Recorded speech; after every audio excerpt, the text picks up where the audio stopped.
Hello everyone, कैसे हैं आप लोग।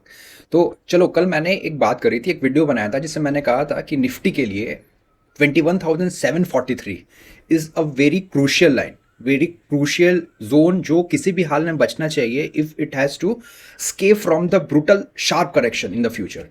तो कल मैंने बताया था, उसका रीज़न नहीं बताया था, and I just thought to कि आप भी सोचो कि ऐसा क्या हो सकता है।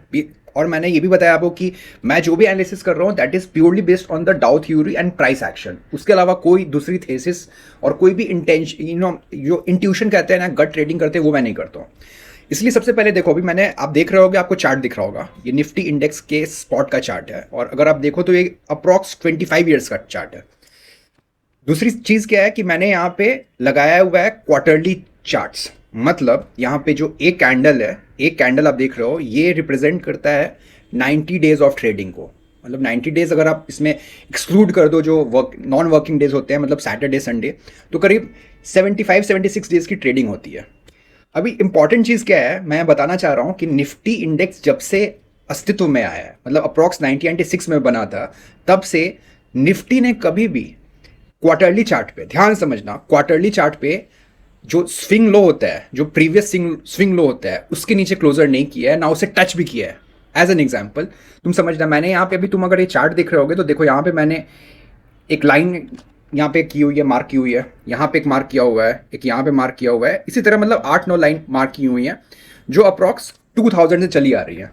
अभी 2000 से 2026 तक बहुत सारे मेजर करेक्शन हुए, लाइक आईटी बबल हुआ, फिर 2008 का करेक्शन आया, फिर बिग एग्जिट आया, फिर आप देखो डिमोनेटाइजेशन का करेक्शन हुआ, फिर कोविड करेक्शन हुआ, फिर यूक्रेन वॉर हुआ, और अभी ईरान का वॉर हुआ।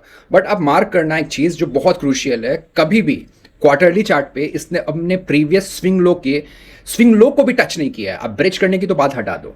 सो इसलिए ये जो रीज़न है 21743 इज़ वेरी क्रूशियल। अभी देखो, कल सीज फायर का आया है कि 2 वीक्स तक अभी सीज फायर रहेगा। अभी आगे क्या होता है जियो पॉलिटिक्स में, ये तो मतलब I am not a astrologer कि मैं बता सकता हूँ। बट अगर अभी हमें क्या करना है अभी, क्योंकि अगर सब कुछ सही चलता है तो 2 वीक तो कुछ नहीं होने वाला है, तो we just have to look the daily chart and weekly chart कि वहाँ पे क्या पैटर्न है। अभी मैं तुम्हें ऐसे डेली चार्ट पे अपन जाते हैं। डेली चार्ट पे देखो, एक अच्छा खासा गैप अप आया, सॉरी ये आवरली चार्ट खोला था मैंने।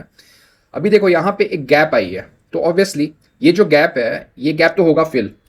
तो मुझे सबसे इंपॉर्टेंट ये चीज़ देखनी है कि यहाँ पे वीकली चार्ट पे हायर हाई या हायर लो बनता है कि नहीं। अभी जो पैटर्न बना है वीकली चार्ट्स पे, वो मतलब अच्छा नहीं है, obviously it's is not good. And if I am an invest trader then I will not do the trading based on it. Because मुझे क्या लग रहा है कि ये वीकली चार्ट अगर मैं तुम्हें दिखाऊं, तो अगर तुम इस यहाँ से देखो, एक यहाँ गैप डाउन हुआ, फिर एक इस कैंडल से भी एक यहाँ पे गैप डाउन हुआ है, तो ऑब्वियसली यहाँ पे क्या होगा, यहाँ पे तो एक गैप फिलिंग होगी ना, गैप फिलिंग के बाद फिर रिट्रेसमेंट होगा। और अगर जियो पॉलिटिक्स सही रहती है, सब कुछ सही रहता है, so what would be my strategy अगर मुझे लमशम बाय करना है, ठीक है ना। तो जैसे ही यहाँ पे ये जो यहाँ पे इस पॉइंट पे जब ये गैप फिलिंग होगी, तो फिर से रिट्रेसमेंट आएगा। क्योंकि अगर मैं फिर डेली चार्ट खोलता हूँ, तो देखो आज वाला जो हुआ है एक अच्छा खासा गैप अप से खुला है, 700-800 पॉइंट का गैप अप है। मतलब निफ्टी अगेन विल टच 23,110, ये आप सेव कर लेना। तो यही था मेरा आज का वीडियो, आपको समझाना था कि क्या लॉजिक है, किसके आधार पे मैं आपको बोले जा रहा था कि 21,743 इज मतलब it's a sacrosanct line for the Nifty right now. Logic ये है कि ये क्वार्टरली जो कैंडल्स होते हैं उनका ये स्विंग लो है, और निफ्टी ने आज तक अपने इंसेप्शन से कभी भी क्वार्टरली चार्ट पे अपने स्विंग लो को ब्रेच नहीं किया है। होप आपको ये वीडियो अच्छा लगा होगा। अगर अच्छा लगा है तो प्लीज़ इसे लाइक करिए और अपने दोस्तों के साथ शेयर करिए। Bye, thank you.